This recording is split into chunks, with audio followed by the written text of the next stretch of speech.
Interested in many facets of your lives. Most prominent to me was your role on The Talk and how you were dismissed, if we can even use that term.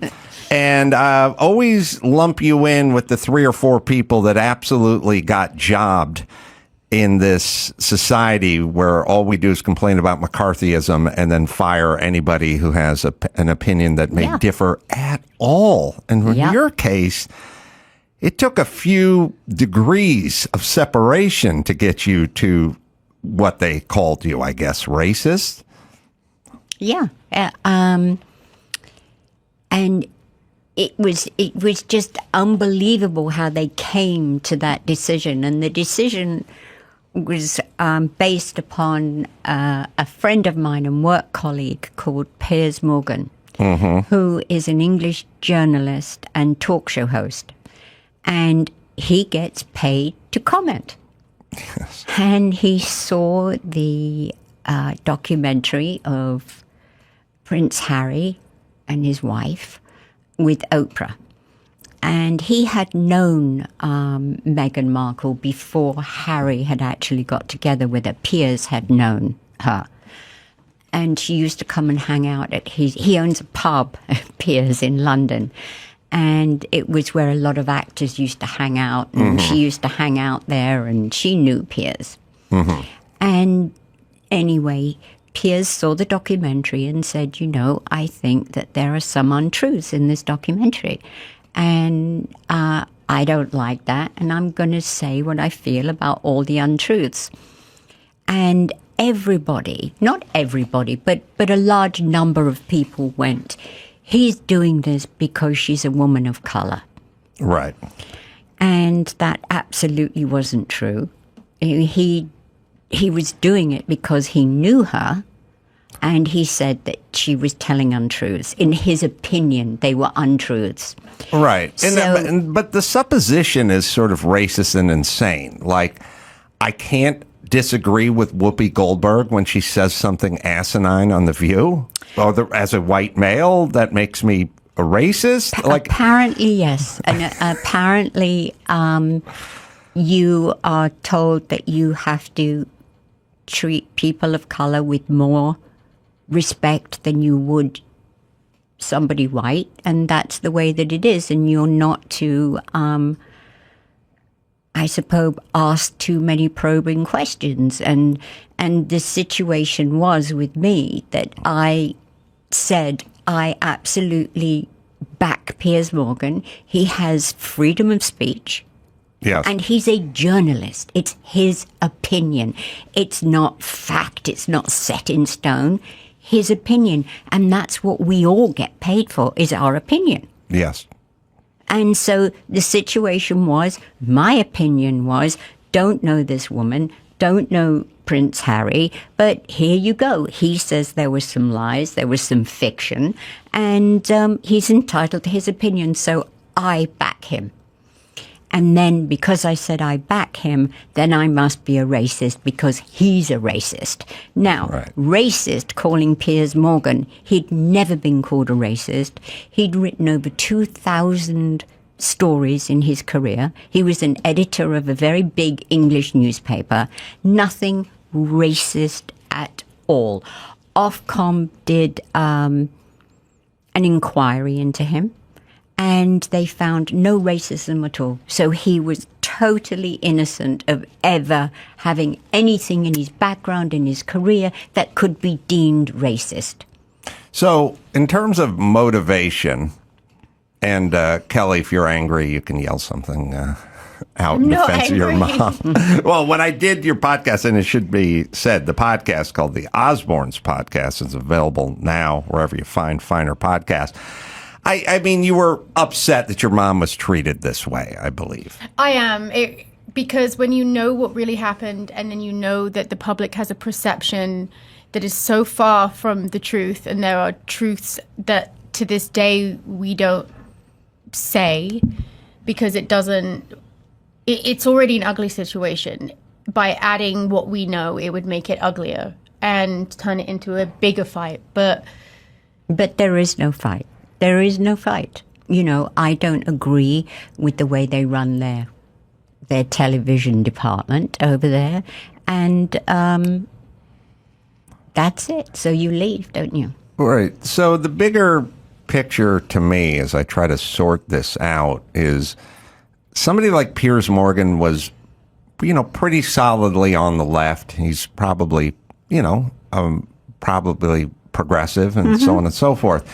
But lately he started drifting a little over to some of the subjects. He did the same thing that all intellectually honest people do. He did what Bill Maher did, where he went, I'm on the left and I'm a Democrat, but when it comes to the woke culture or, a porous border or something like that, I would like these, or fat shaming or whatever it is. He just wouldn't go along with the kind of lunacy, which then gets you accused of going to the right. But it's really, you're a progressive person, you're a libertarian, and you just disagree with some of the insanity. The thing but is, they want to get rid of you once that happened. And maybe Piers drifting over towards sanity sort of put a target on its back, and maybe the same thing happened to you. It did, and it has. And the situation is, but why, if you're a strong-minded person and you don't talk hate speech and you don't hate anyone, but you just don't want to go along with the new movement, the woke movement, and you don't want to use their vocabulary, you're out. You're out. And because everybody is on calls, there's a group for everything. You can say, I don't like blowing my nose, and there will be a group, people who do like, and they want you out because you don't like blowing your nose. And the situation is everything you say, there is a group of people out there who want to, tear you down because you don't think the way they do. And it's freedom of speech, freedom of thought. And as long as you're not coming out as a hateful person with your thoughts, so be it. I don't want to hurt anyone, but I don't agree with a lot of people, and a lot of people don't agree with me. Yes, and you would never think in a million years to try to shut that person down or get them removed from their job. It's an impulse. It's like knock yourself out. I don't care.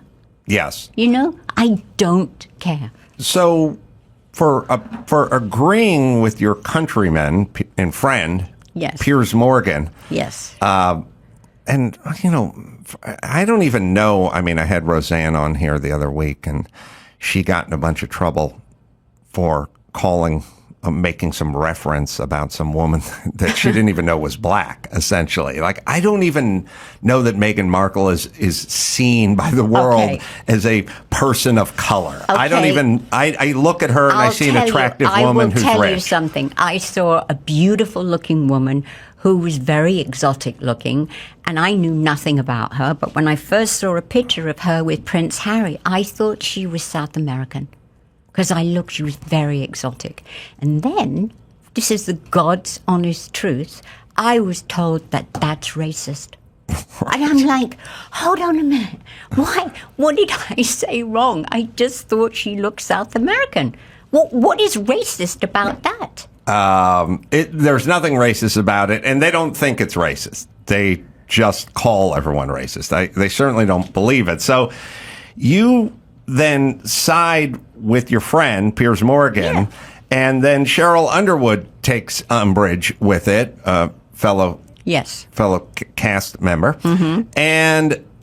But it seems much ado about nothing. I mean, you won a spirited debate on the show. It's called The Talk, for Christ's sake. Let them talk.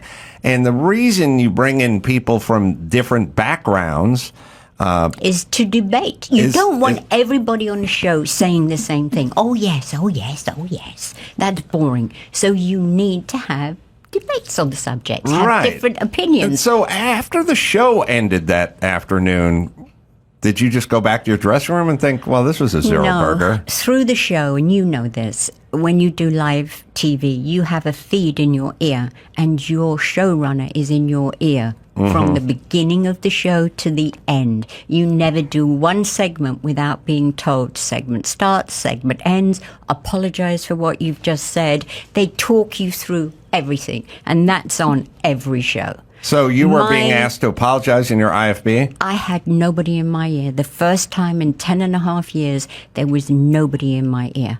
Nothing. Oh, boy. Nothing. And the show that was rehearsed was not the show that was presented on the day. So they hoodwinked me. They got me in and they went bang. And then the first segment was 10 minutes. We never do a 10-minute segment. So they cooked it. They cooked it. And then we went to break and I stood up and I went, what the F? Can I swear here? Yeah. I said, what the fuck is going on? What the fuck are you trying to do to me? Cheryl Underwood turned her ass to me and had her finger in her ear that she was talking to the showrunner. And you know when you're like this and you say, 1 minute, I'm just, talking. All that BS acting, it's like, give me a break. And she wouldn't talk to me. There was no other showrunner on the floor. And I'm just looking at all the other people on the show going, what the fuck is happening? And they're all going, we don't know. We do not know. Got back on. Started again for the second segment, which wasn't meant to be this in the second segment. Right. And then nobody in my ear. Nobody in my ear. And then at the end of the show, I mean, I was just in tears. I was absolutely in tears and just fuming at the showrunners. And I just said, I want an investigation. Who told you to do this? Who told you to do this to me? So it was a setup and an ambush. Yes, because it was a very hot time. It was at the time of the height of Black Lives Matter. They were, their movement, which is a great movement. I will not put it down. Oh, Listen, I will, but go ahead. I won't put it down because it has brought change. The people that ran it in this particular state weren't honest people financially. So they took a lot of money. It didn't go where it was meant to go. I got involved in that because my husband gave them a lot of money. Oh, really? A lot of money. How much is a lot of money? $900,000. Wow. Couldn't get to a mill, huh? Fuck Wow. you. I sold a lot of records. Yeah, and it was Black Sabbath. It was Tony Iommi and Ozzy came up with this T-shirt, and instead of it saying Black Sabbath in their logo, it said Black Lives Matter in the Black Sabbath logo, and it just ran off the shelves. And we said to them, we're going to give you the money. We gave them the money, and we naturally thought that it was going to go to scholarships, to homeless. Book supplies, whatever. Yeah. Back into the community, and it didn't. And then they got into trouble that they got into, and I felt really so sickened by it. And they never came out when I was called a racist and said, hold on, she's given us 900 grand here. Nobody said anything. And when I would tell the press, they'd say, that's irrelevant. This isn't what this story's about. Right. And so it just seemed that everybody was like, I couldn't get a break. Did you quit or get fired? Both. Is there a lawsuit? Nope. No wrongful termination, anything? I could have gone for the balls, but it's like, what for? What for? Yeah. Because you're scumbags. You've got no ethics. You don't protect the people who work for you, and they will use you and throw you out. And that was it. They wanted to be seen as, we are the new, clean, woke talk show. Look at what we do. We can bring anyone down if they're not woke. Anyone we can bring down. And I think they thought that that was the way to go. I was the perfect token because, to be truthful with you, I was the one on the show that people knew. Right. And so it was like, okay, we're going to take her down. And it worked perfectly for them. It got the show so much publicity. That was the last publicity that show ever got. Yeah. And it's like, knock yourselves out. How's Ozzy's health? He's doing good. It's a horribly slow process. He's had 7 operations in 5 years. He was coming home from the hospital, I think, when I was at your home several weeks ago. Yeah. And can you tell us what he has or what condition it is? He was diagnosed with Parkinson's, but he doesn't have, of course it's Ozzy, so he doesn't have the normal type of Parkinson's. It's a different strain, has to be. And 5 years ago, he had an accident at night getting out of bed, and he knocked himself out and damaged his spine. And he had a major surgery on his spine. The first one he had was the wrong operation that they gave him. And it was a very, very in-depth, long operation. And it was the wrong one for him. So then they spent 2 other operations trying to reverse what they'd done and do the one that should have been done in the beginning. Right. And so it just messed his spine up. I mean, it's just been a nightmare. And since then, he's had, 4 other operations, and then he's had blood clots, and one thing led to another, and it's taken such a toll on his body. The least thing is the Parkinson's. That's like, okay, he gets on with it.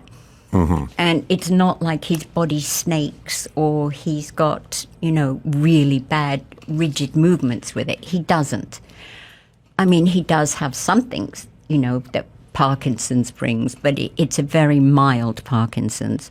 But it's the spine. He had done such damage to the spine, and then the first surgeon did even more damage. And so you've been trying to take it back and rectify the damage that's been done. And it's just taken this long. And it's, I think more than anything, it's his mental state, because he's been so terribly depressed. I mean, literally within a second, his life was taken away from him. Kelly, the Osbourne, such a crazy sensation.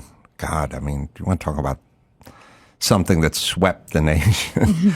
And you were young when it started. How old were you when it started? I was 15 years old when I signed the contract, and I was 16 when it came out. Now that you have some distance and you're able to look back on it because you're not living in it, what do you think? Is all good, bad, mixed? Would you do it again? I would definitely do it again because I'm a lot older.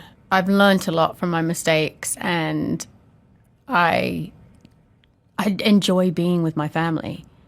So it's a we love doing the podcast together. We love any excuse to all hang out. So that would be fun, and it would be nice to kind of have a retrospective of what we were like versus what we are now, because we're very different but also still the same.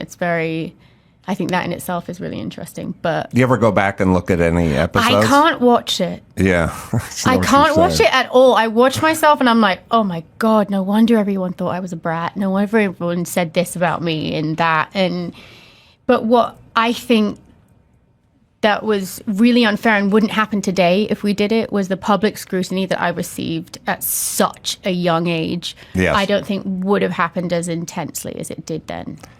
Yeah, I think we would frown upon the kind of abuse. I mean, thank God there wasn't Twitter back then. We say that all the time, Adam. I mean, it saved them so much heartache.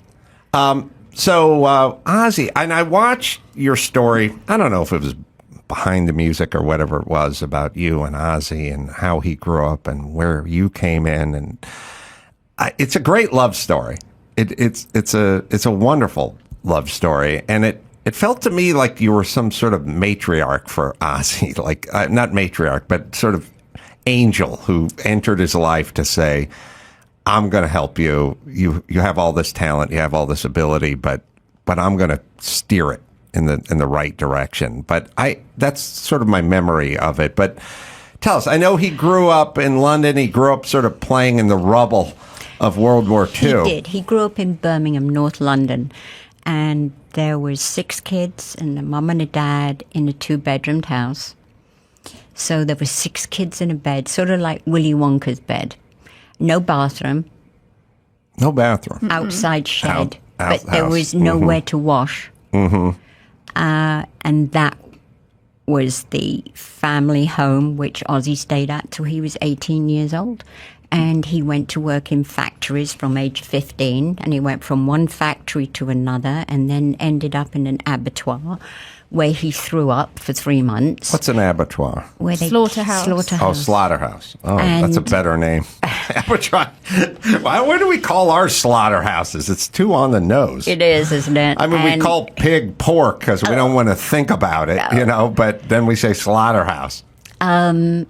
I mean, the worst jobs in the world. Yes. He had no education to talk of, so he could only get the worst jobs, and it was basically the Beatles that saved his life. He went into a fantasy world when their music came out, and he was in a world of fantasy around their music. He said, "This is what I want to do." And when did you enter the picture? I first met Ozzy in 1970. They were this band that came from nowhere. Nobody'd heard of them, and bang, their album came out and went straight in the top 10.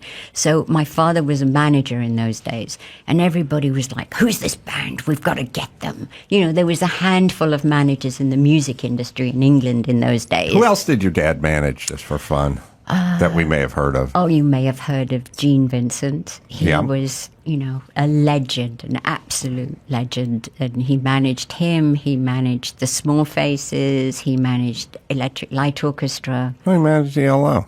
That's Yeah. interesting. Yeah. Small Faces. So there was Rod Stewart in Faces. The Faces. The singer was Stevie Marriott with the Small Faces. Stevie Marriott was one of the world's greatest singers. He moved on, and then they brought in Rod. Oh, okay. So he worked with a lot of real legendary, notable people. Just amazing. And before that, he was a promoter. He was the first promoter to bring American rock and rollers into England and Europe. He did everybody from Billy Preston to Chuck Berry, Tina Turner, Jerry Lee Lewis, all the great rock and rollers. And from being a tour promoter, he then went to a music manager, and then he opened his own record label. So he was in the industry forever.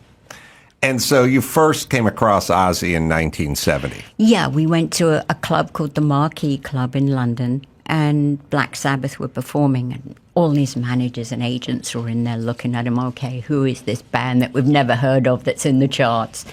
And they came to see my father the next day about management, and they were terrified of him because he was a very powerful character. And they shit themselves, and they went like, "We ain't going with him." Well, what do you mean a powerful character? Because you made a face. My father was born at a time where there weren't any laws in the music industry. You made your own. It was like the Wild West. And there was a lot of bands never got paid, including my father didn't pay much. And there was a lot of violence and threats. And so, I mean, it was kind of, I don't know, Don King-esque. Yeah. yes, very much. It was a Wild West. In fact, my father was called Don, so which was his name, Don Arden. Oh, really? Yeah. So the Don King of the English music and industry. his reputation preceded him. Well, was he unscrupulous? My father was a Jew at the very bad time to be a Jew, as the war was going on, Second World War, and he got used to being beat up. He got used to being humiliated. He got used to being thrown out of places because he was a Jew. So his entire life he fought. Mm-hmm. So for him to tie you to a tree and do something to your kneecaps was not unusual. If he didn't get paid. If he didn't get paid or you tried to take something from him. Wow. Only if you messed with him. If you messed with him, he would mess with you. Yeah, I don't think that people fully understand with our super litigious society now, and every third commercial you see on TV is a lawyer. I don't think they realize, like, how Wild Westy it was. Just you don't have to go back into the 1870s. You just go to the 1970s. Yeah. Oh my God, yes. The 60s and 70s were wild. And it was no lawyers. And if the lawyers were there, they were all shysters anyway. Yeah. So you grew up in a pretty interesting household, I'm guessing. A really interesting childhood with an amazing history of music. And I saw every major artist you can ever think of. Even the Rolling Stones worked for my dad. I mean, every genre of music. And it was just an incredible way to grow up. We weren't, we didn't have birthday parties, we didn't play games, we didn't have toys, but we were on the road with some of the biggest, icons in the world. Wow. Oh, Brenda Lee was another one that my dad managed. Wow. Yeah. So he hit every genre. Every genre. I mean, just incredibly talented pioneers. So Ozzy and the boys show up to your dad's office. His reputation precedes him. They're scared. They leave. However, my father's bodyguard had gone to pick them up from the station. Everything was the station. You say bodyguard in quotations. His driver bodyguard. Anyway, okay. he was a henchman? Yes. Okay. So they left the office, and the bodyguard said, "Oh, do you want to go to the pub for a drink?" So they all went to the pub for a drink, and they told him how frightened they were of my father. And he said, "Well, you're not frightened of me, are you?" And they went, "Oh, no, you're all right." He goes, "Well, I'll manage you then." And my father had a day-to-day guy that worked for him. And so the bodyguard and the day-to-day guy left and took Black Sabbath. Wow. So there's a mutiny. Oh, my God. That went down like a nun's knickers. You can imagine. It was like, forget it. So there was war. And between your dad and, and Black Sabbath and the two guys that used to work for him. So they never ended up going with your dad? The story goes in 1979, I kept friendly with all the guys because our paths, I'd see them on the road, airports, Sure. Our paths would cross, and then they'd invite me to shows because I was living in LA, come to the Forum or wherever they were. So I had a friendship with them. Mm-hmm. And in 79, Tony Iommi said to me, "We made the wrong move. These people have stolen all our money. We've got no money. We've got nothing. We want to come back to your dad." Mm-hmm. Years after. 9 years later. 9 years later. And then they did. They came back. Mm. And is that when the relationship with Ozzy began? Yes, in 79. And then it was just an unbelievable time because 6 months after they came back with my dad, they wanted to fire Ozzy. The band. And it was all like, you can't do this. And then you say that. Why did they want to fire Ozzy? Because they thought that Ozzy was a disruption and he was always stoned. And was stoned heroin? No, never, ever, ever did heroin. No, never. Stone drunk? Drunk and coke. But the thing was, they all were. But yeah, Ozzy was the one that just could never cope with it. Ozzy's a terrible addict because he can't do a lot and he's just wiped on the floor. So he's not functional. No. That way. And they all were. They all were. And I'm not putting them down. It's just a fact of life. They're all great guys. But they could function. Ozzy couldn't. Ozzy would be in somebody else's house in another city, and didn't realize that the band had gone, and he would still be waiting for them to pick him up. Right. He was one of those. It was just one thing led to another, to another. How long were you with him before he got sober? 43 years. Wow. No. He's had periods of his life where he would go a year and stay clean and then break out again. And it's only 10 years ago that he actually started to do it for longer than a year. And he's got 10 years sobriety. God, that must have been pretty taxing on you. It's like a roller coaster ride. You know, I'd spent my life with people who, you know, abused, and I was so used to the behavior. But it's different when you love that person. When it's your friends, you can close the door and it's gone. But when you love that person, you can't close the door and it's gone because it's within you. And so your heart breaks. You constantly think you can fix them. This time it's going to be the one. Yeah, and I know it's horrible. I mean, it's horrible. I don't know. Do you ever go to Al-Anon or anything like that? Everything. Al-Anon. I never felt right there. I didn't. I never felt at ease. I've tried everything, and I never really feel at ease. I know what I'm doing. I know why I stay. I know why I could leave. 43 years later, I'm still here because I want to be. No prenup, so you do okay. No, we had a prenup. You had a prenup. We had to because you got a 43-year-old prenup. Because my father was always after money, and so he was always suing me. So, boy, woo! We had a prenup. Yeah. Your father was always suing you. Yeah.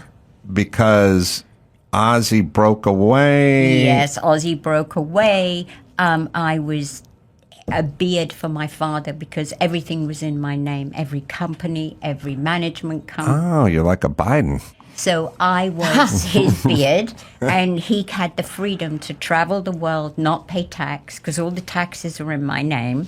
Right. They eventually got me for that one. Yeah. How much did you owe? Oh, shitloads. It's going to hurt. Shitloads, and I had to end up paying it. And when we started the Osbournes, they went, there she is. That's the one. So how, and Kelly, did you know your grandfather? I only met him. Can I tell the story about how Yeah. So because of the kind of man my grandfather was, we didn't know that he even existed. So we were raised to believe that he had passed away. And one day we were in Nate Nell's. I remember I was 13 years old. The deli. Yeah, Nate Nell's Deli in Beverly Hills. And all of a sudden, and Judge Judy was in there too, I remember. And this man stood up and came running towards my mum and called her one of the most disgusting things I ever heard anybody say. And I was completely in shock. And then my mom picked up this huge bowl of matzo ball soup and just chucked it at him and then said, "Come on, kids, let's go." Wow. And then about 3 days later, my mom sat us down in my bedroom and said, "I need to talk to you," and said that man that was yelling at us in Nate Nell's wasn't a stranger. And my sister thought that I remember my sister saying, "Why does that man look so much like Tony Curtis?" and then my mom said, "Well, that man is your grandfather." And that's how we found out that he was still alive.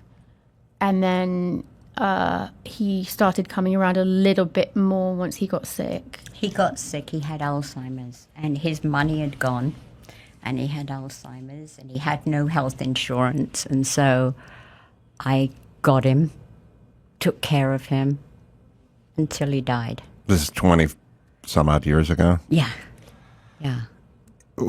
He literally charged at you in a deli? Did he follow you in there? I don't know, but that's nothing. I tried to run him over at Century City. I mean, it's like the stories go on and on and on. I put the car up on the pavement and I'm putting my foot down on the accelerator. I wanted to kill him. You're driving on the sidewalk trying to run your dad over? Yeah. Because he threatened my kids. Man. And when we were kids, I'm not even joking, Mum used to say to us, "If the bad men ever come, if there's ever a baddie in the house," and we'd always be like, "Bad men? Who are the bad men? And it wasn't until we got older and started piecing the pieces of the puzzle together that we realized that, oh, you're talking about the bad men was our grandfather, and that's why you had all of these like escape routes and different ways to get out of the house. And in the early days, I went to the police in England and I said, if anything ever happens to me or my husband, it's my father. So you really thought your father was going to try to kill you, kill you and Ozzy? The situation, I never thought that until he started to lose his money. And then when he lost his money and he saw that we had it, his dislike turned to hatred. And then people get desperate, and desperate people do crazy things. I'm scared to ask, but where was your mom in all of this? My poor mom kept out of it. She had not. She wouldn't talk to me. But she was with him though the whole time? He had a mistress here, and my mother knew it, and she lived in the countryside in England and was really not a part of it. But at the same time too, she wanted to stand by my father by not having me or my family in her life. She was very loyal to him. It was that generation, you know. Yeah, well, you're an exquisitely loyal person as well. So as much as we hate your dad and maybe your mom, but maybe that trait got handed down. Yeah, possibly, yeah. Wow. I never really thought about that part of your life, and I never really imagined that somebody could fear their own dad. I mean, that much. I mean, to the point where he was charging into places and you're driving on the sidewalk. I'm guessing he confronted you while you're in your car or something. Yeah, banging the roof of the car and, you know, just outrageous stuff that you would think is like made up. I remember, what was that?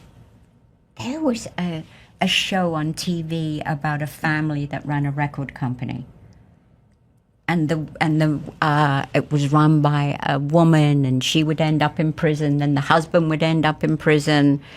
They ran a record company. Yeah, just a few years ago. Yeah, it was a black TV show. Yes, yeah. Empire, and I'm like, this is worse compared to my life. All right, we'll take a quick break. Sharon and Kelly are going to be hanging out. And Mom's the original cookie. We'll come back right after this. Let me tell you about Angie Homeowners. You know, it's a lot of work to own a home. Whether it's everyday maintenance, repairs, or dream projects, it can be hard to even know where to start. All you need is Angie. Your home for everything home. Find a skilled local pro who will deliver quality and experience. Over 20 years of home service experience. Bring them your project online or with the Angie app. Answer a few questions and Angie handles the rest. Look, you're busy. You don't have time to do all this stuff. Let Angie handle it. Take care of just about any home project in just a few taps. Download the free Angie mobile app today or visit online. Visit Angie.com. That's ANGI.com. ANGI.com. That's Angie. Let them do all the heavy lifting. The Jordan Harbinger Show, a different kind of sponsor for this episode. The Jordan Harbinger Show. Well, if you're a fan of fascinating podcasts and interesting people, you should definitely check this one out. There's an episode for everyone, no matter what you're into. Jordan talks with Scott Adams about persuasion in a world where facts don't matter anymore. Man, is he right. Or you go inside the dark world of wildlife trafficking. You'll always find something useful to apply to your own life, like routine changes to boost productivity or slight mindset tweaks to change how you see the world. Jordan's a good guy. We've had him on many times. I know the man well, and he's worth a listen. We enjoy the show, and we know you will too. So you can search The Jordan Harbinger Show. That is HARB as in boy, IN as in Nancy, GER on Apple Podcasts, Spotify, or wherever you listen to podcasts. Sharon and Kelly Osbourne, to be exact. The podcast, the Osbournes podcast, it's available now wherever you listen to finer podcasts. I was a guest on it and had a good time, so I recommend it highly.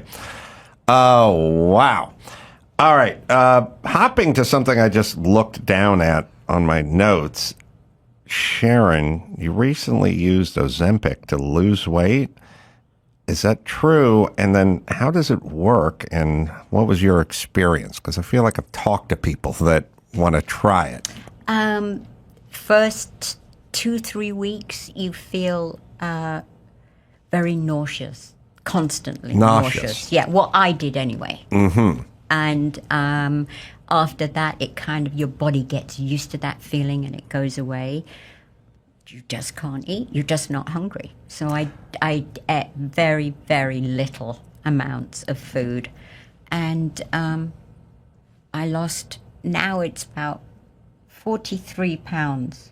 43 pounds? Yeah. You don't look, and in a good way, you look, I wouldn't have known that. Yeah, 43 pounds. So, and I'm happy. Are you still on it? No, I haven't been on it for months. And it just makes you not hungry. Not hungry. Yeah. And were you overeating before? Yeah. Oh, God. Eating was everything for me. Happy, I eat. Sad, I eat. If things didn't go right in my life, eat. You know, that's how I got through, because I wasn't ever a big drinker or a drug taker. So I would just do it with food. So that food was kind of your weapon of choice. Yeah. And also it's self-destructive, and I'm kind of self-destructive. Well, you've managed to flourish for a self-destructive person, so you got that going for you. Is Ozzy going to perform again? You think he'll be capable of mending in doing that? There are some days where I sit there and I think, oh, he's got this. He'll be on the stage again. And I've been really feeling that way recently, because I've been seeing small changes, and since the last surgery, a lot more mobility. But the truth is, if he went and sat on a chair, he could do it now. But he doesn't want to do that. He doesn't want to not give his audience what they've paid for. So it's some days I will say, yeah, he'll be back on that stage. And then other days I'm like, I don't know. He's the thing that's so good is that his voice is still there, still Ozzy. You know, he's got that, you know, only one person sings like Ozzy, and it's Ozzy, and he's got that unique voice that is still there. Thank God. So he'll always make records, and you know, I can't answer that question. Yeah. I like to say yes, of course, but I don't know. In the behind the music, I think that's a special I saw that sort of chronicled all that, the crazy tragedy involving Was the it called airport. 9 Lives? I'm trying to think. I mean, there's got to be more than one retrospective on Ozzy that included you and the band and the horrible plane crash. It has to be the one that Jack did. On tour bus. And yeah. Was it Randy Rhoads? Yes. Young guitar prodigy. Beautiful, beautiful boy. Just Ozzy's best friend. Just tragic. But our whole He was 26, life. 27? 25, I think, at the time. God. Our whole life has been like that. Were you there for that? Yeah, on the bus, when a bus went through. The plane went through the bus. You were in the bus that got hit? Yeah. Whoa. So I know the story was you guys had some time, and there was a pilot who also worked there. What happened was we were on our way to a festival in Florida. And what year was this? Sorry. 79. 82. 82. Because it was the year before you got pregnant with Amy. No, I wasn't married. We were getting married that year. It happened in the February, I think, and we got married in July. Anyway. 82. 82, yeah. Okay. We were on our way to a festival. The air conditioning in the bus had gone. And, in Florida in the summertime, it was boiling. So the bus driver said, we're near our base. We're near the garage, so we can go and I can get it fixed, and then we'll carry on to the festival. And we're like, fine. It's middle of the night. We're all sleeping. And unbeknownst to me, not only was it the bus company's base, but it was also a plane and helicopter base, because the man who owned the buses also did helicopters and small planes. And also unbeknown to us, this man was a pilot as well as a driver. The bus driver? Yeah, was Yes. a pilot. And also, we didn't know that he had lost a license for flying helicopters because he crashed one. We didn't know any of this. Right. Anyway, we arrive at the bus depot. It's very, very early in the morning. Ozzy and I are in the back of the bus sleeping. The bus driver says, "Oh, do you want to go up in one of the planes? I'll take you up." To guys in the band and some crew guys that were on the bus. And they were taking turns. He could take 2 people at a time. So he was taking turns of taking, the band up. And all of this, Ozzy and I are sleeping. And Rudy Sarzo was on the bus. He was sleeping too. He was our bass player at the time. And so he was sleeping. So it was the 3 of us sleeping. And then it came to Randy Rhoads' turn. And there was a lady that worked for me as my assistant. And she was a much older lady, an American lady, a sweetheart of a woman. And she was on the road with me. Not because she loved the road, but because she was collecting her money and giving it to her church. And they were doing a new roof. Then she was getting them a computer, a typewriter, all of these things. And most loveliest woman, Randy and Rachel, got on the plane together. So the saint and the prodigy. Yes. And they went, hit the bus. Because the pilot was screwing around, right? He was on coke. He was on in coke. the post-mortem, all came out. He was on coke. And the 3 of them just went through the bus. And then there was the owner's house. And you guys still asleep? Obviously. No, the first hit, we're like, whoa. Well, no, you don't sleep through it. But when it hits, you're still asleep Still in the back. asleep. And then it goes into a house, and the house is on fire. And the plane's sticking out of the side of the house. And we look out of the window, and there's body parts, and there's fire, and people are screaming. And we're like, let's wake up. We're obviously still asleep. Yeah. Let's wake up here. And it really took a couple of minutes to figure out where were we, what was going on here. And the next thing, the police arrive, and, you're messing around, you were fooling around, we're like, we know nothing. Right. You're all on drugs, this, that, the other. Anyway, the end of it was the pilot was on coke and didn't have a license to do what he did. We were on the owner's property. He knew what he was doing. The owner gave them permission to do whatever they wanted to do. And there you go. And then we were kept in the town. It was one of these tiny little Florida towns. And he was, the owner of the company was the big guy in the town, knew the sheriff, knew everyone. And we were kept there for 48 hours. Then we were let go, and that was it. And Randy Rhoads, for some reason, it just popped up, him playing a guitar solo on my phone. I wasn't even looking for it the other day. I think he's from L.A., or was from. Absolutely. Out here. Born and bred in California. Yeah. Yeah. And his mum was a musician. She ran a music school. That's my memory of it. And I don't even know what kind of guy he was, but you can tell us. Fantastic guy. And I'm not saying that because he's passed, and people always say when people pass, oh, they were great. Yeah. He was Ozzy's best friend. Ozzy adored him. He adored Ozzy. He was just a great, great guy, full of life, loved being a musician, just a truly good guy, 25. I mean, God knows what that guy's career would have been like with his ability. They last year they inducted him into the Rock and Roll Hall of Fame. Oh yeah, good. Yeah. Took a while. Took a while, but he got there. I'm guessing Ozzy's in the Rock and Roll Hall of Fame. With Sabbath, but we're trying to get him inducted in as a solo artist because he was in Sabbath for 10 years and a solo artist for 43 and sold more records as a solo artist than Sabbath. So it's like we're saying, come on, Ozzy too. Yeah.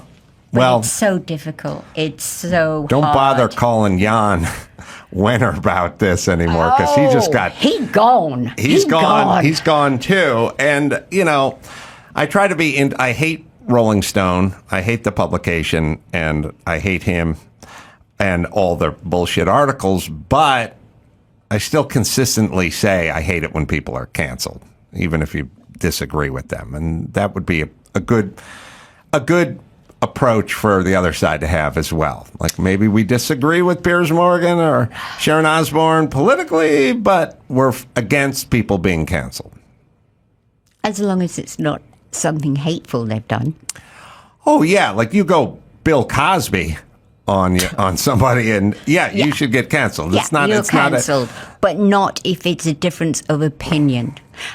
Even though, you know, the guy from Rolling Stone thinks that women are thick, and women and black artists, I think. Yeah, I mean, there's some It's context like, to what? it. Come on. No, I'm not. Look, I hate that guy. I'm just saying he.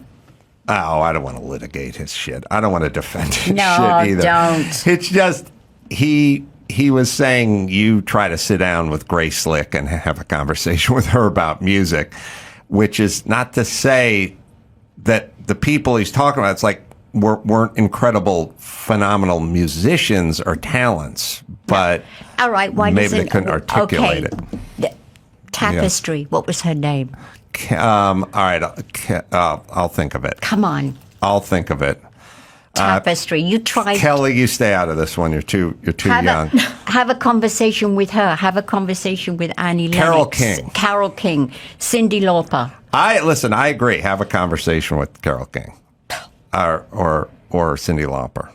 Although I don't like the Eurythmics. Sorry, but they're talented. I just don't like that Sweet Dreams song. You don't? It's too fucked out. I hear it every 10 minutes. I can't hear that. I can't hear it anymore.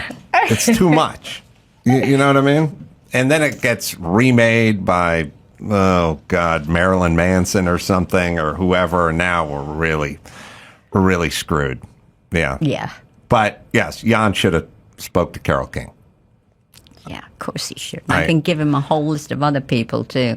But now, how does it work? How do you lobby to get Ozzy in as a solo artist? Okay, there are people on the board, and the people on the board have to go in, and they has to be on their list, and it has to be on more than, I think, half of the votes.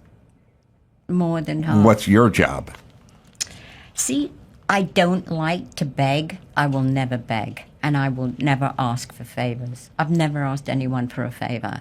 So my thing is, fuck you if you don't realize that somebody really deserves to be here and you don't recognize that, then see ya. So you're not doing any lobbying? We went to a dinner last year for the people who had been inducted in last year. And they invited us to the dinner, and we went. And people were saying to Ozzy, "Oh, you've been inducted in," and we're like, "No, actually, you're just we were at the just dinner. invited for the food, so we're here." That's as near as we've got. But no, you know, they know that Ozzy deserves to be there. They know he's been a solo artist. You've got to be doing it for 25 years. He's been 43 years as a solo artist, as I say, sold nearly 100 million albums as a solo artist. So where is he? Induct him.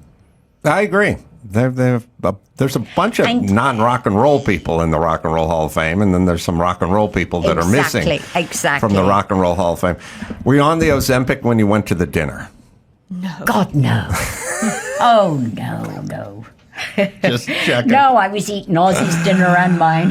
Oh, Kelly, you're a mom now, right? I am. And I think it is non-traditional as your family. is you're really one of the closest families I've ever We are seen. very close. And is it because you feel like you had to kind of circle the wagons and protect your family? I mean, especially with, maniac dad coming over with bowls of soup and stuff like that. Well, we've always, we grew up on a tour bus. It wasn't like I don't even know how to explain it properly to where it would make sense. It's just that we've always only had each other. And that's the only thing. Yes, we have these incredible lives and we are so spoilt and we are, we really are. But that can all go. What really matters is what you will have left, and that's your bloodline, that's your family, that's where you came from. And I just feel that because of us, that we were so different. Your family was so different. We were so different. There wasn't other people like us, so we just kind of stayed together. It's like when I go to my friends' houses for dinner or when I was a kid, and it would be so different from my house. And I'd be like, oh, is this what other families live like? It wasn't like their mum, not to say it was a bad thing, but their mum cooked. Their mum cooked and their mum made dinner. My mum didn't ever do that. I was too busy on the phone working. Well, look, either cook or pay for the food. That's the way I look at it. There's too many moms. My mom was 0 for 2. She didn't cook or buy food. I got no beef, pardon the pun, for anyone who's out taking care of business all day and comes home with food.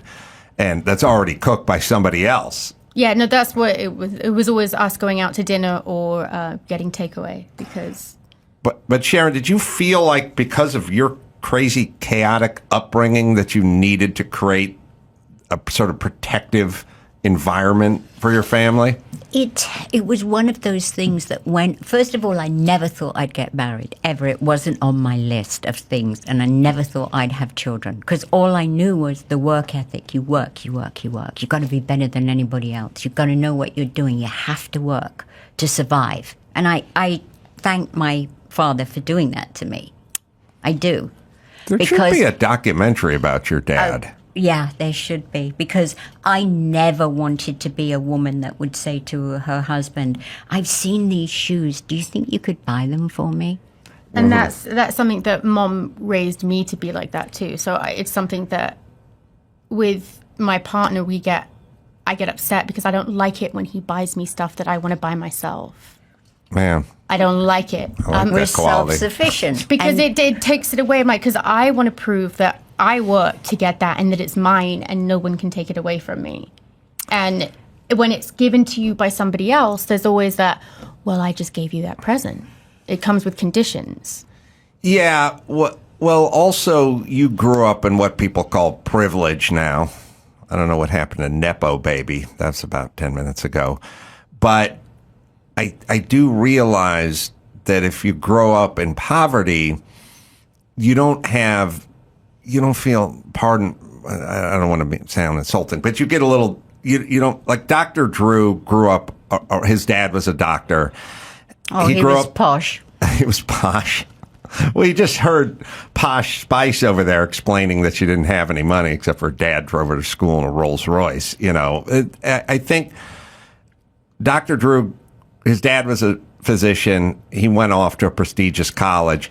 And I think he feels a certain amount of guilt, not guilt, but he had it pretty good. I kind of come from squalor, so I have no problem telling everyone this is my money, get away from it, or fuck the tax man, or whatever it is.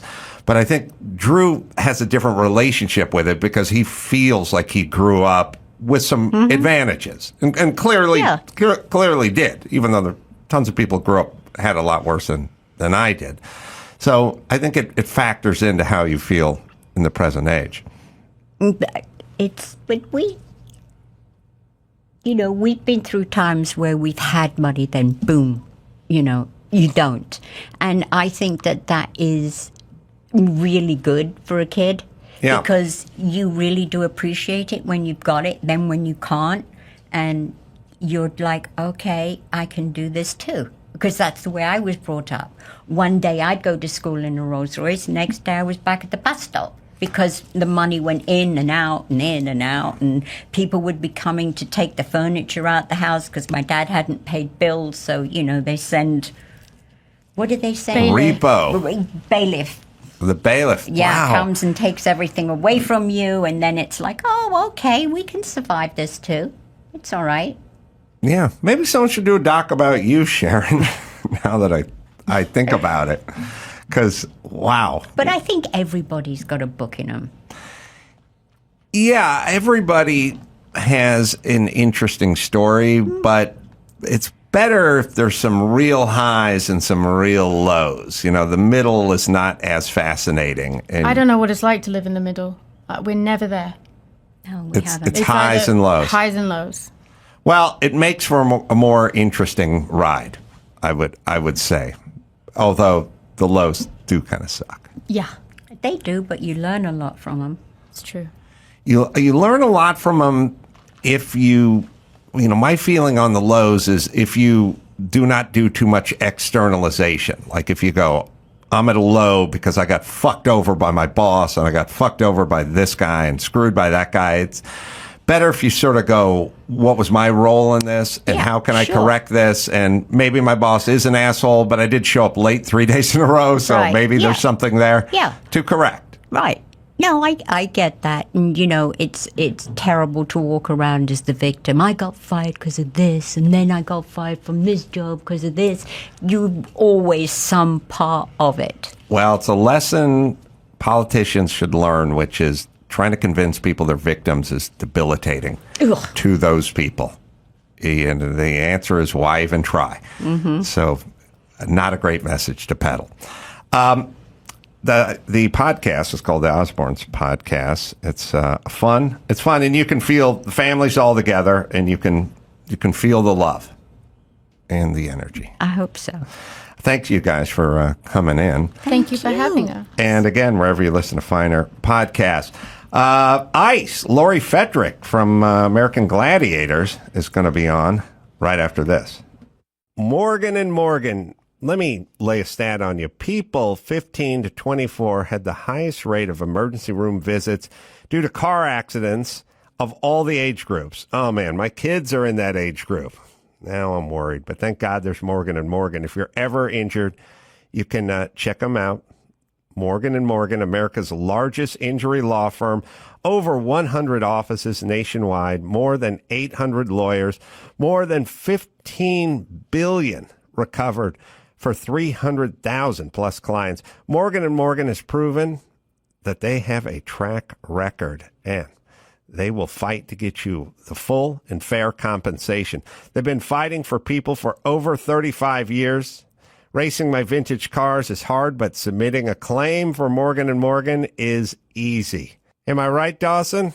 If you're ever injured, you can check out Morgan & Morgan. Their fee is free unless they win. For more information, go to forthepeople.com/Adam or dial #LAW, #529 from your cell phone. That's forthepeople.com/Adam or #LAW, #529 from your cell. This is a paid advertisement. Well, good news. It's O Rewards Member Appreciation Month at O'Reilly Auto Parts. Get the most out of your membership. Shop, earn points, and get rewards sent right to your phone or email. If you're not an O Rewards member yet, sign up. It's quick and it's easy. You can do it online or in the store if you like. Just ask one of their professional parts people about joining O Rewards next time you visit, and you can start earning points on your first purchase. Sign up for both email and text and get even more out of your membership. And right now, members receive 2 times, 3 times, up to 8 times O Rewards points on select purchases. Those bonus points can help you get to your next reward even faster. You receive a $5 reward for every 150 O Rewards points, and you can use your reward on your next in-store or online purchase. So don't miss O Rewards Member Appreciation Month now at your local O'Reilly Auto Parts store and O'ReillyAuto.com. Lori Fetrick, a.k.a. Ice from American Gladiator fame, is in studio. We're going to talk about... Johnny Ferrara was on here giving his version of the American Gladiator story. Now maybe we'll get a clearer version of it. I know Lori from not only watching American Gladiator, like everyone American around the world did back in the day, but Muscles and Mayhem on Netflix, where you were pretty prominently featured. So it's good to see you. Thank you so much for having me on your show. Appreciate it. Yeah, the thing about American Gladiators is it strikes me as there was, the competition was great and everyone watched, but now looking back on it 20 years, 30 years on more, I realized it was kind of a timestamp of Americana. It was the color palette, it was the hairstyles, it was the names, it was the style, it was the lighting of this country, LA, 1988 or whenever it debuted. Like, it was, if somebody said, do you want to know what we were looking like and thinking and how we spoke and how we dressed, just watch American Gladiator. Oh, absolutely. It was Crash TV. It was the big hair. It was, WWF, Hulk Hogan. It was an amazing time, is what it was. So how'd the whole process happen with you? As far as getting on the American Gladiators, I grew up in the 70s. Come on, it's like, drinking out of hoses and sitting in the back of a truck without a tailgate, and I survived, Mm-hmm. like we all did. And then I got into, I was always an athlete, Well, it strikes me, because I'm the product of the same environment you grew up in. I just had this thought, which is, we didn't really have entertainment being shoveled or spoon-fed to us back then. Right. We didn't have video games, we didn't have big screen TVs, we didn't have 2,000 TV channels and things like that. So your entertainment had to be sort of putting yourself in peril. Mm-hmm. So you'd say, there's a tree branch and it's 8 feet away from the other tree branch, and you think you could make it if you jump. Absolutely. For me, it was all like, do you think we could clear the patio and make it into the swimming pool if we jumped off the roof? Oh, I did that. That's all we did. That's what I did. I realized the entertainment value was seeing if you would be injured or not. You had to just kind of deal with it. And it was sort of the ultimate make your own fun, but it had a downside, which is you could hit the patio. Yeah, but we had so much fun, right? Yes. I did. Yeah. I'll put it to you this way. I am glad that I didn't have a 65-inch flat panel TV in my room with 5,000 channels being fed into it and a phone that had infinite numbers of video games and YouPorn and whatever else on it. I kind of feel sorry for the kids growing up today. They're not going to have what we had. Like you said, the entertainment, the as far as like the lessons learned. Okay, maybe we don't jump off the roof. Maybe we don't pick the lemons off the tree and throw them at each other and get a black eye. Oh my God. But nowadays it's like everything is so fast coming at you. It's like their attention span is so short. It's like, okay, they'll see something, they'll like, okay, next. Okay, next. Same thing, kind of like with the documentary that came out. So, American Gladiators, everybody waited that week. That was the other thing. They weren't streaming, so you couldn't binge them, like you can binge now. So you wait for that week. It comes out. You get all your friends together and you watch this show. That was the coolest part going, back in that day. So we noticed that when we did the documentary with the Muscles of Mayhem, that, okay, my social media started blowing up. My messages started blowing up. But Adam, it was only for like a short amount of time. And then it's like, oh, on to the next. What do we got? So how old were you when you got involved? Did you get recruited? Did you try out? How did it work? I actually had to try out. I was 27, I believe, 27 years old, bodybuilding. And I was going nationals. I wanted to go pro really bad. I couldn't go to the Olympics. My parents, when I grew up, we were poor, so I didn't get all the coaching and everything that I wanted to, get when I was an athlete. going to any type of Olympics. So when the What Gladiators, sport would you have gone to the Olympics in? honestly, like anything. Well, they didn't really have softball back then. You know, I was a big softball player. I started playing softball when I was in 4th grade. I love softball. Oh my God, I had so much fun. So I was a catcher, third baseman. I had an arm I could hit. You know, I was that girl. I was a tomboy. And so when I got into bodybuilding, and then the American Gladiators came along, Ray Hollett, believe it or not, her and I we didn't compete against one another in bodybuilding, but I knew who she was. So I watched her, and then all of a sudden, the show came on one night, and I was like, "Holy shit, this is so stupid!" But I think I can do this. I know I can do this. Right. So saw her down at the gym one day, and I asked her, I said, how do I get on this show? She, you know, she wasn't going to give me any information whatsoever. She goes, watch the end of the show and they'll have all the information. I watched. There was nothing there. But think about it, Adam. Back then, we didn't have the social media. We didn't have all these things to get Google. Where do I go? Who do I see? I literally opened up the yellow pages to find out who the production company was. And I walked into the production company with my headshot and resume and said, here I am. I want to try out. And they were like, well, we're having tryouts in about 3 weeks. Hold on. So I competed against about 75 to 80 other girls, and they were all bodybuilders. And I knew that I had something that they didn't have, and that was when I was an athlete. I could move. So the tryouts were pretty grueling for me because it took about 3 months, meaning that they went from 75 down to 20, down to 10, down to 5, down to 2. And finally, after 3 months, I got the call. You know, they're like, okay, show up for uniform fitting like on Monday. And I was just like, holy shit, finally. I mean, it took forever.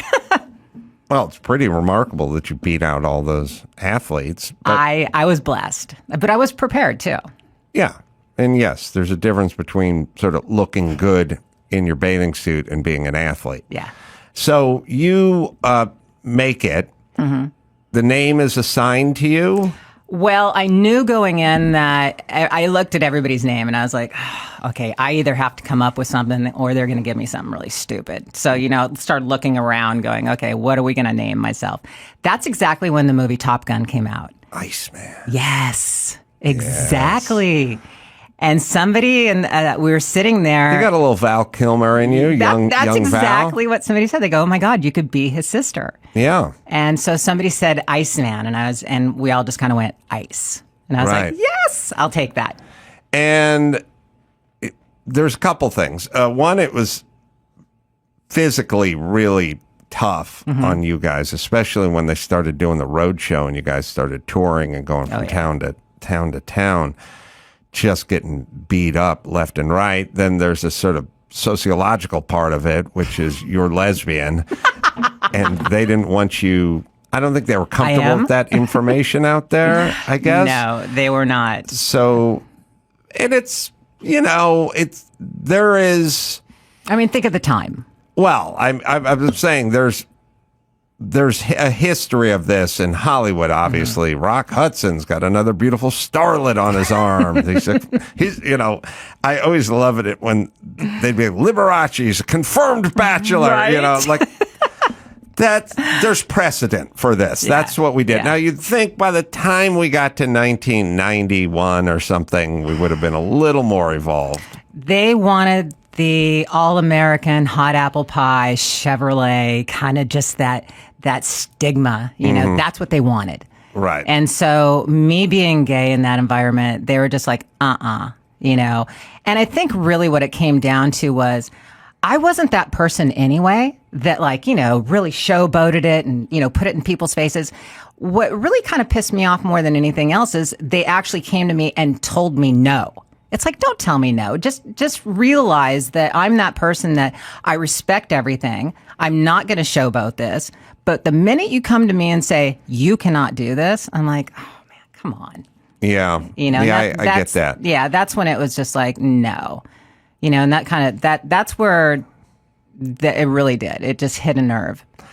So what kind of injuries did you sustain over your run? How many years were you there? I was there, I did the show for about 8 years. Now, I was pretty lucky as far as, like, I say lucky as far as injuries. I think, I mean, today when I, you know, roll out of bed, it's like I'm feeling every one of them, by the way. Yeah. You know? I tore a small meniscus in my left knee. But again, the show was to the point to where they were like, if we see you hobbling around, we're pulling you. And I was like, oh shit. Because here's the thing. If you don't play, you don't get paid. We had no insurance. We had nothing behind us. You know, we signed our life away. Literally did. And tons of merch, too. God, tons. Millions of dollars. Did you get a nickel off Not it? a dime. Not a dime. Not, and that's where it's like, even on the documentary, they do hit on that. You know, it's like, well, they signed a contract. Well, I mean, come on. We're young. We're signing contracts as far as gladiators. You're in the industry. You know how this works. Nothing is for I mean, it's just like for life. Here's like an industry contract. I had a manager who's was a little unscrupulous. First things first, when you show up, you're just a babe in the woods. Yeah. You have no idea. It's literally bright lights and big city and stuff, and you'll sign anything. Number one. You want to be on the show. You don't know attorneys and people that can vet these things, and you sign. Mm-hmm. I had a manager, and the deal was you sign a 5-year contract, which I did, and in the contract it stipulates that it automatically renews for another 5 years with a 1-month grace period that you'll never remember. So imagine, especially, and by the way, this is before everyone had a computer and that, you would have to buy a calendar that went ahead 5 years. Did they even make them back? No, nothing exists. You'd have to essentially take a big note to yourself that said, you know, it's 2000. No, it's 1995. In the year 2000, in March. Yeah. You got to see if you want to re-up. And by the way, the manager is under no obligation to say to you during that month, hey, how do you think things have been going? Because we're at the end of the first 5 and it's going to renew for another 5, in which case I would have said no, but I wasn't made aware of it. It rebooted, and it's essentially a 10-year contract, which is illegal. Mm-hmm. So you go, 10-year contract's illegal, do a 5-year contract that renews for 5 years automatically. Without any warning. And he's not going to say anything because he wants his percentage. Right. And when you say to people, like I would say to people, that just seems like a clear violation of labor law. Yeah. You couldn't do this if you ran a factory where you had a bunch of people on the floor processing chickens. People would be outraged. You couldn't have this, right? And the answer I got was, nobody feels sorry for you. Right. And I'm like, why do you have to feel sorry? I'm not saying feel sorry for me. I'm just saying apply the law. They're like, you signed the contract. Yes. It's like, come on. I know. And the problem is most people you're asking to feel sorry for you has never had a lunchbox with their likeness on it. Well, so and it's funny that you cry say you that. A river. Right, because all the messages I get after that documentary is like, I'm so sorry you didn't make any money. I'm so sorry you didn't get this. I'm so sorry you didn't get that. And it's just like, I said to somebody, I go, God, if I had a nickel for every single person that has said that to me so far. Yeah. But it's like, we're signing these contracts. You're right. We're a babe in the woods. We don't know, but you're just ready to sign. And for in perpetuity is just like, no, that's absolutely for life. And that's why it's like, you know, when they talk about, well, you guys want to do something outside the show, you can't use your character's name, you can't use anything.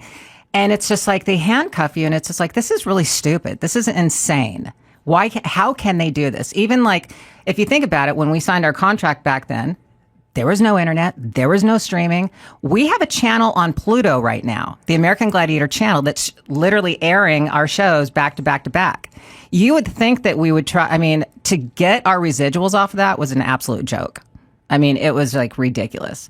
We were fighting for everything that we could possibly get.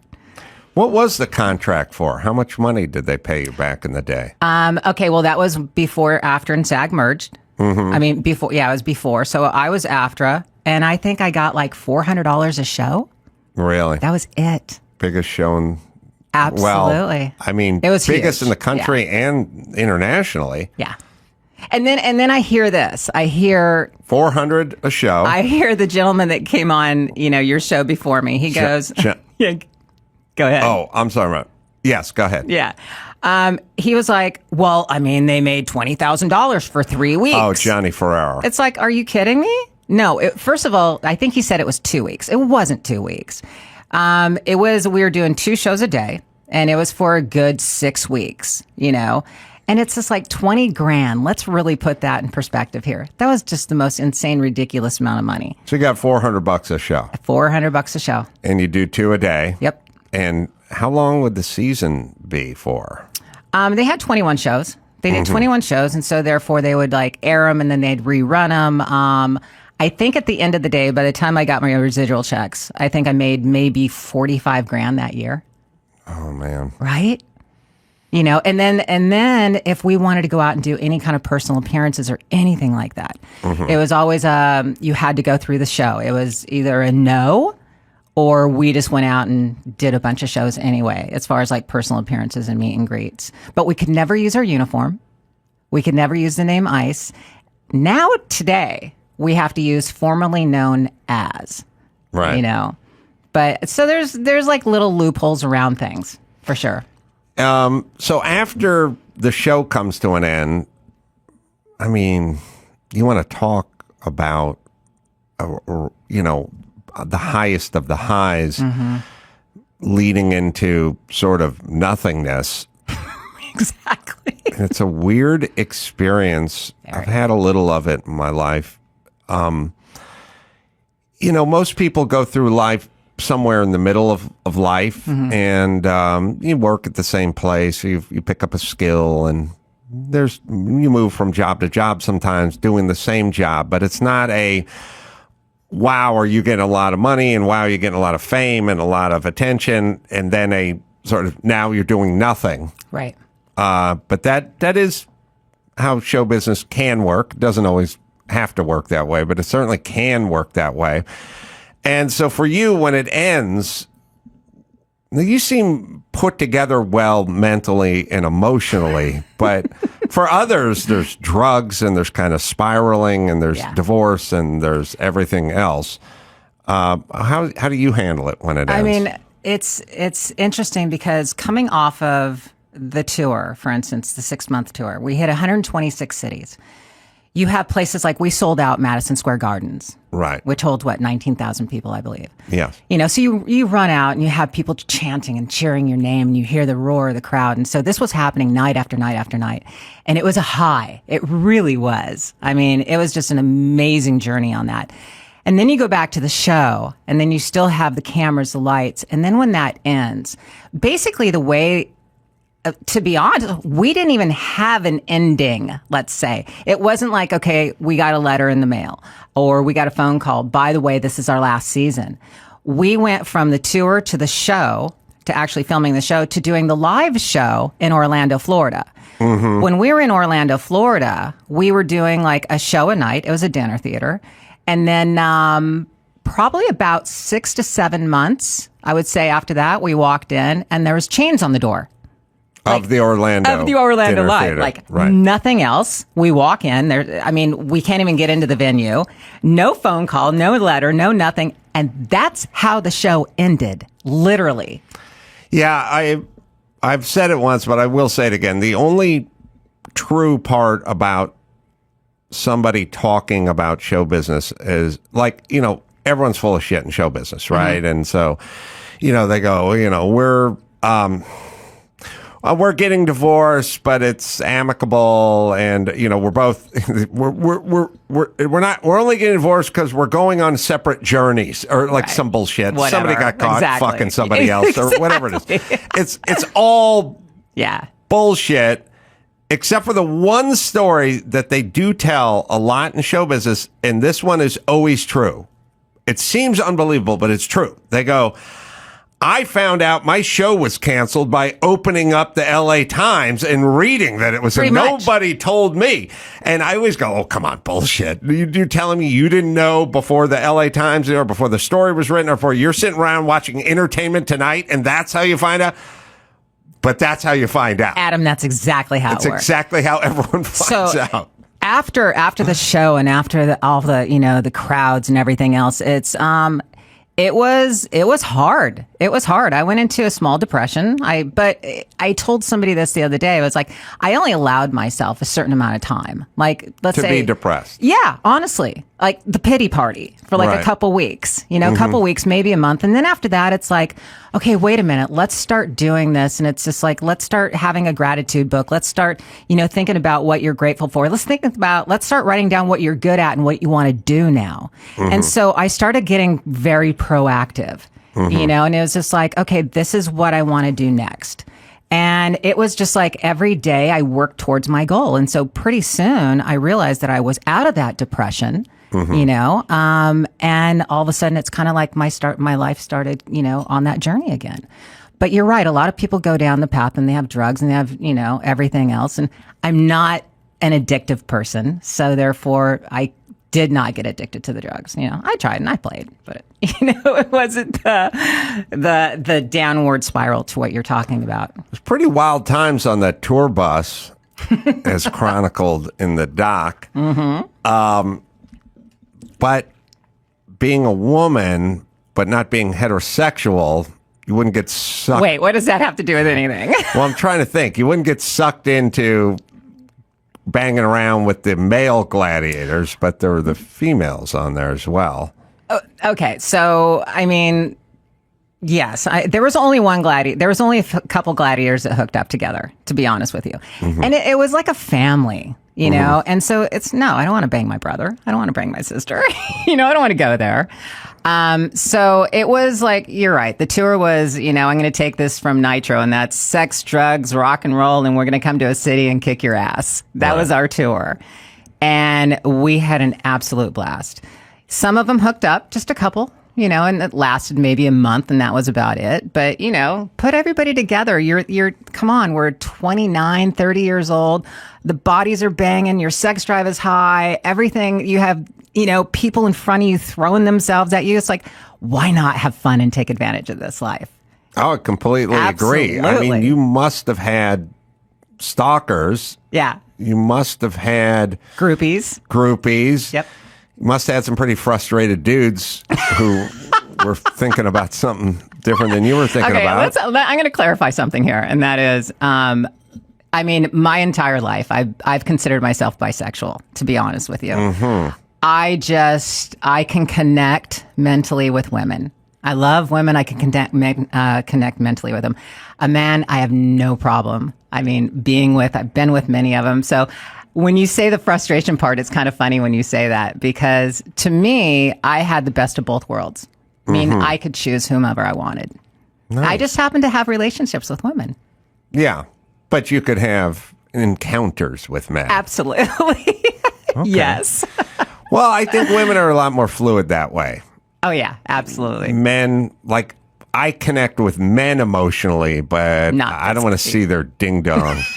But I sure as hell like drinking beer with them and talking shit about women. There you go. That's the difference. So you get out, and is there a renaissance going on with all the docs and the hoopla of the last several months with Netflix and beyond, of a 2.0, a 3.0, a comeback?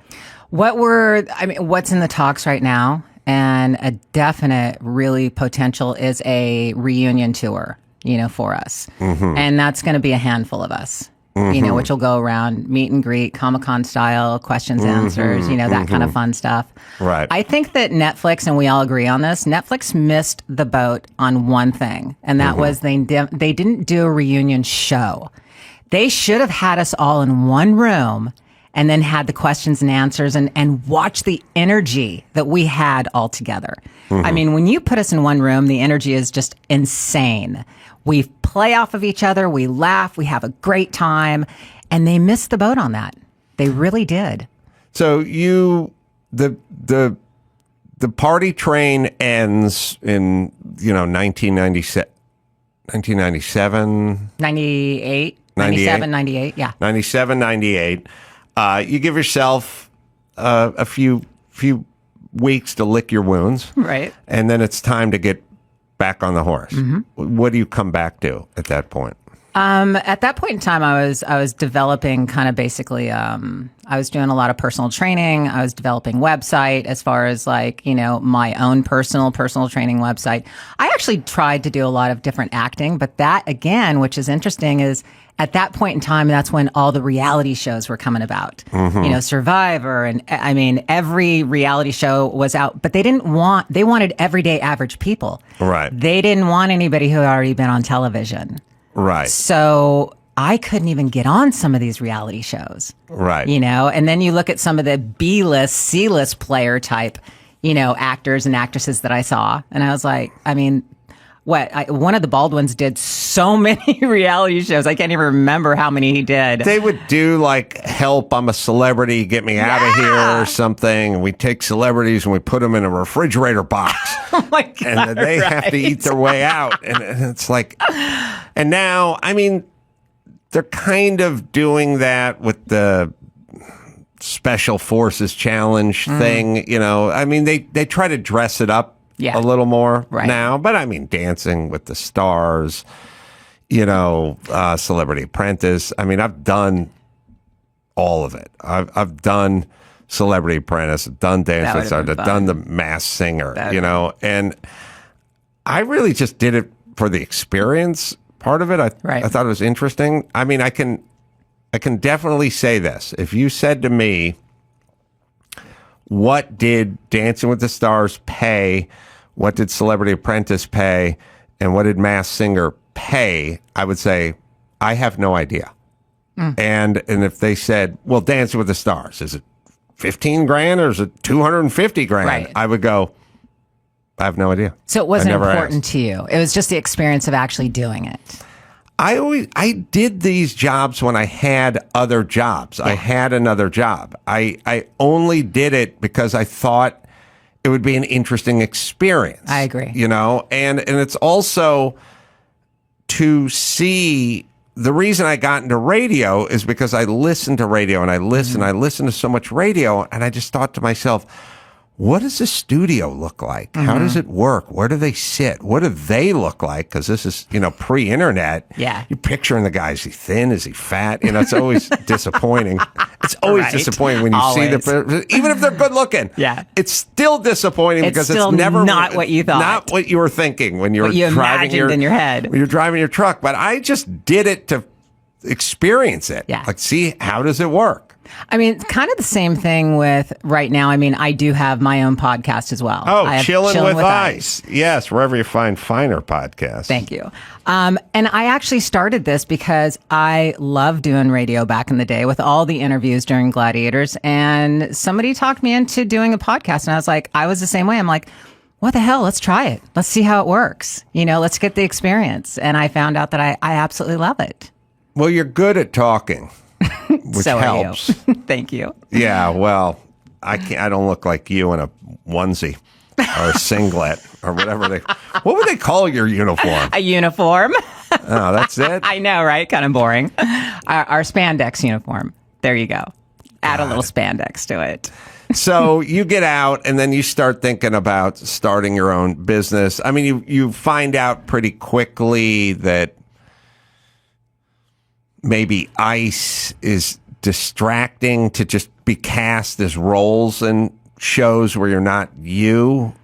I mean, dude, I couldn't get casted for the life of me back then, to be honest with you. I was so stereotyped that, I mean, I look back, I was too muscular. I was. I mean, I look back on that day and I was like, no wonder nobody casted me, in certain shows. I have a good resume. I mean, I had a lot of fun. I did like a lot of B stuff. I did like Renegade, Danger Theater. I mean, the list goes on. But for a muscular female back in the day, no, they really didn't want it. So I was, really trying to go down that road. But at the same time, I realized I do look back and go, okay, I understand now why. Oh, wait a minute. I'm drawing a connection now with Renegade.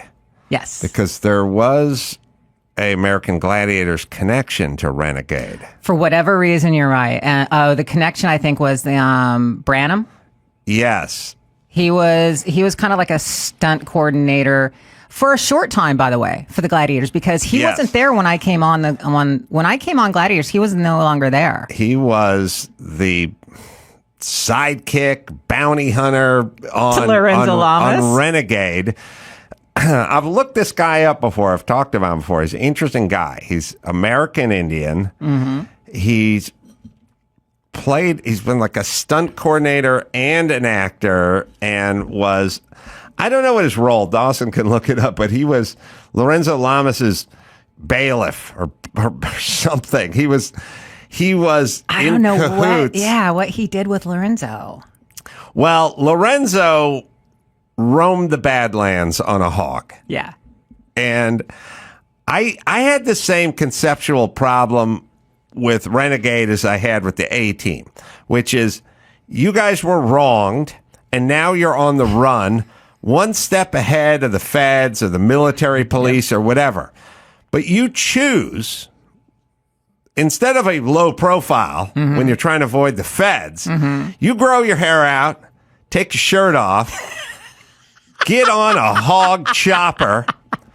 And by the way, in a state that has helmet laws, Exactly. no helmet, hog, no baffles, just guns ablazing, There we go. hair flowing, going down the highway. If you tried that in Los Angeles, you wouldn't make it 8 feet without being pulled over. I'm just saying. And the A-Team gets a custom van, gets a bald black man covered in chains. Like, you guys would stand out. People would know who you were. Yeah. You would be brought down by the people who were pursuing you super quickly. So Lorenzo Lamas should have had a short crop haircut. Oh, that wouldn't fly. Worn a cardigan shirt, driven a Prius. Like, it wouldn't work. Yeah. But, you gotta run the beginning of it because it's very homoerotic. But what is the story? He was accused of a crime he didn't commit. He broke out of prison or something, and now he roams the Oh my Badlands. God, look how ripped he is And in that photo. Oh yeah. Well, that's your That was territory. fun, though. That was fun. That was back in the day. I mean, we got to do all those different types of things. Oh, there it is. It's the gayest opening to any TV Oh, show. he was so... Commercial helicopter I'll be pilot. damn. Yeah, he got his license to fly helicopters, and I think he's in New York now, just doing helicopter Okay, tours. that's kind of cool. He's doing helicopter tours in New York. Okay, so I'm That's going what to I New think. York, by the way, and I'm going to look his ass up. We're going to be at the New York Comic Con on April 12th through the 15th. So I'm going to look up Lorenzo. Yeah, look him up. He's apparently a super cool dude. Give me a tour.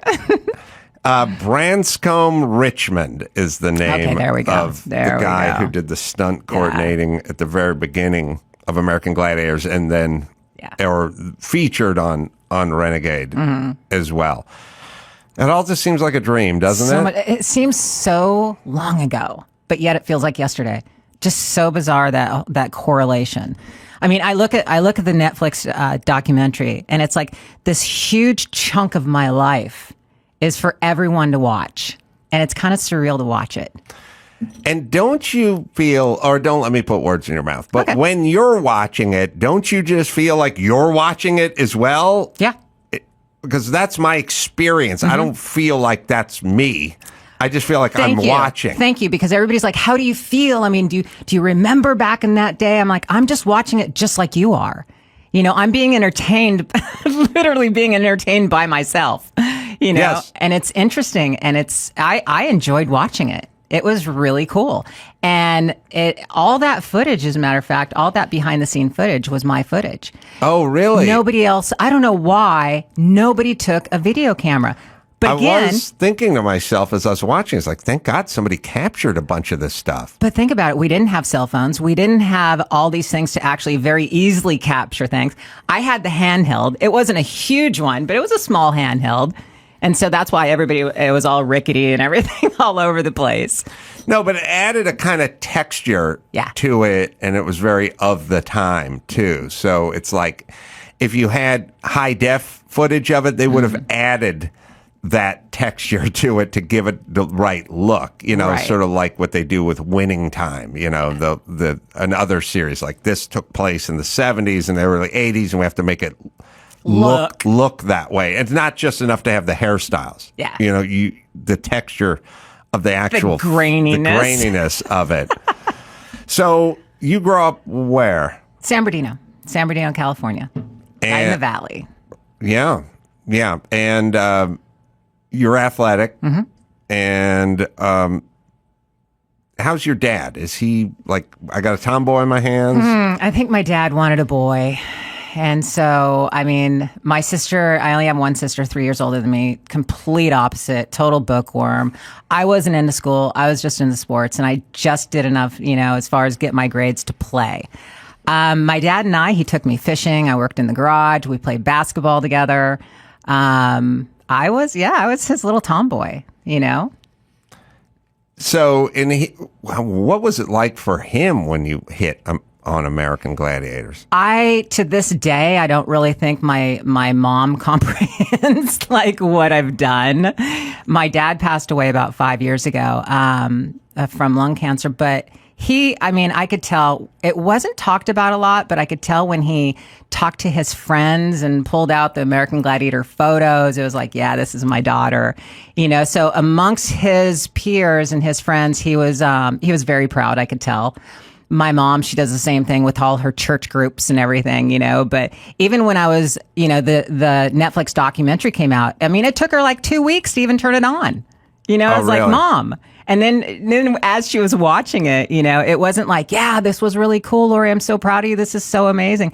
She started commenting on how people looked in their hairstyles and stuff. I was just like, she's 82. But she always been that way? Yeah, always been that way.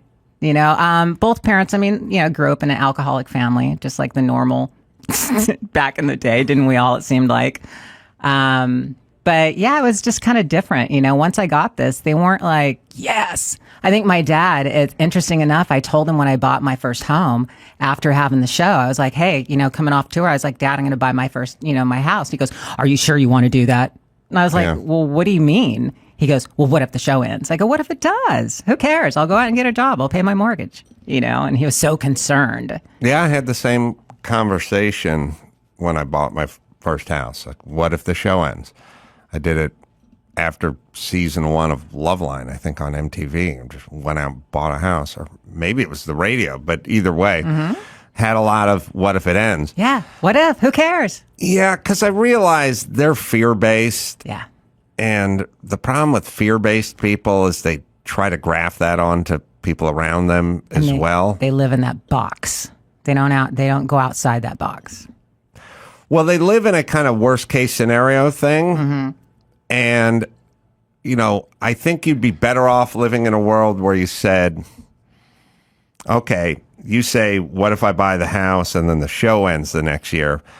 But here's my what if. What if I don't buy the house? The show gets picked up, I buy it a year later, and it's $80,000 more. How about that scenario? Absolutely. Or not available. There you go. Right. So it's like, who cares? It's like, I also did real estate. I have a list of shit that I did. But when I was a real estate agent, everybody's like, well, when do I buy? It was like, when you want to buy. Well, what about the bottom of the market? Well, we don't have that crystal ball. Is it time for you to buy right now? Then buy the house you want. Well, we were possibly separated at birth, because I've had this conversation with a million people. I go, buy a house as soon as you can possibly buy a house. Yes. And they go, but what about the market? And I go, what about it? What about it? Just go buy it as fast as you can buy it. Yeah. And that's exactly what I did. Yeah. And I don't know. It's just it's the parent thing, But it was good. All the way up until my dad passed away. Yeah, I could tell he was very proud. I know my mom's proud too. It's just in her own little way. She shows it. I don't know. I know but it's so, you have to crack the code on your mom being proud of you. It just seems like there's so much of that. Well, I grew up in a very, very cultish kind of religious family. She was, not my dad. Who were alcoholics? Yeah, like that. Wow. She picked and chose. I think she wasn't an alcoholic when she was going to church all the time. And then all of a sudden she'd fall off the wagon. go back to church, start drinking. I mean, it was just one of those things back and forth. That's pretty traumatizing for a youth. Yeah, it was. Depending on what kind of drunk she was. They were fun drunks. Oh, okay. They were. They'd sit at the table at night and go and get the big, huge jugs of wine. You know, screw the bottles. They had the big, huge, gallon jugs. Yes. Yeah, wine before it came in a box, came in a jug. Yes. But it was the same deal. And if you're going to drink every night and you didn't make a ton of money, you had to go with the jug. And that's how it was. That's how it was at the household. And they were kind of fun drunks. Yeah, you were saying. They were. It was, and I think this is where I shy away today when somebody gets really drunk and they're like, oh my God, I love you so much. And it's just like, oh God, no. I run the opposite way because that was my parents. Oh, well, look, you don't really. It could have been worse. You don't wish alcoholism upon a child and a family, but there are different kinds of drunk people. Oh, yeah. Absolutely. And, you got the good ones. Yeah. There's a couple of them were on the tour. Oh, really? Yeah. There was some drinking, definitely some drinking on the there tour. was some serious drinking on the tour. God, I mean, you can only do that when you're young because you got to get your shit together. Yeah, there was the next day, right? Yeah, think about it. Back in that time, there was the drinking, there was the cocaine, there was the Quaaludes, that kind of stuff, those kind of drugs. Right. And there was they touched on a couple other things on the tour, but they kind of elaborated on it to where it wasn't really necessarily true. Let's say. What you talking about with steroids or something? Yeah. They really elaborate on that, and it's just such a bullshit thing on the Netflix thing. One of the producers came on, started talking about it, and it's just like, no, that's not what happened. Steroids is just something that people feel sort of righteous about. And I don't know why. It's not like a miracle drug. It really isn't. When you use them, you've got to train your ass off. You've got to eat a lot. You've got to eat clean. I mean, this isn't an overnight thing. Right. This is like months, Right. And so, yeah, they do get very righteous about it. Yeah, it kind of bothers me. It's sort of, I don't know. It's like Ukraine. Remember steroids to Ukraine. Well, what I mean is like 9 months ago, people calm down, but like a year ago, 9 months ago, Ukraine, and all of a sudden every celebrity's wearing the Ukrainian flag on their lapel and they're giving these righteous speeches at award shows. And it's like, hey, bitch, I never heard you say shit about Ukraine 10 minutes ago. How'd you become an expert on Ukraine? They just jumped on the bandwagon. And they just went, well, there's an issue. And there's a good side of it, and there's a bad side of it, and I'm going to be on the good side of it. So I stand with Zelensky, and I stand with the Republic. And it's like, oh, okay. And steroids were kind of that. Like, I'm sort of sitting back going, look, I don't know that there's roid rage. I think somebody made that up. I don't. No, it's actually true. I don't know how that works. If you're a 75-year-old guy and you look like you're 45 with your shirt off, then maybe that's a good thing because a lot of 75-year-old guys died 76. Yeah. So I never got really righteous about it. It's the people that took it too far. To be honest with you, it was the people who it's just like, if you're prescribed to take, let's say, one pill, the guys were taking 4 and 5 because it'd be better than one. There is a thing, it is real about roid rage. Tell me. Well, it's because what happens is when you start taking the steroids and your testosterone starts raising, you get a little agile, you get a little edgy. And so things irritate you a lot easier than they normally would. And that's just it right there. Your patience level is just like thin.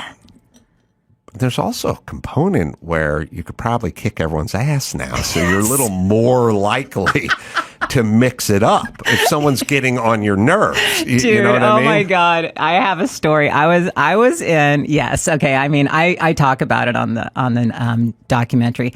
I did a little bit of steroids just as I was doing my bodybuilding and everything. I remember I was in a movie theater one time, and those people behind you that are like talking and they're making noise, and the beginning of the movie came on, and I could feel my foot just tapping, just going, oh my God, they better shut up. And I was like, I actually, at that point in time, I'll never forget it. I stood up, turned around. I had a tank top on. I was pretty beefy at that time. And I literally looked at him and went, shut the fuck up. And they just looked at me and they're just like, oh shit. And they didn't say a word. And I just sat back down and watched the movie. But yes, I had it in my mind, and that you're right. I was big. I could kick your ass, and I was about to take you on if I had to. And I didn't care. I didn't even know who was sitting behind me. Right. I didn't know what they looked like. I didn't know if they were big. I didn't care. And now that's the roid rage.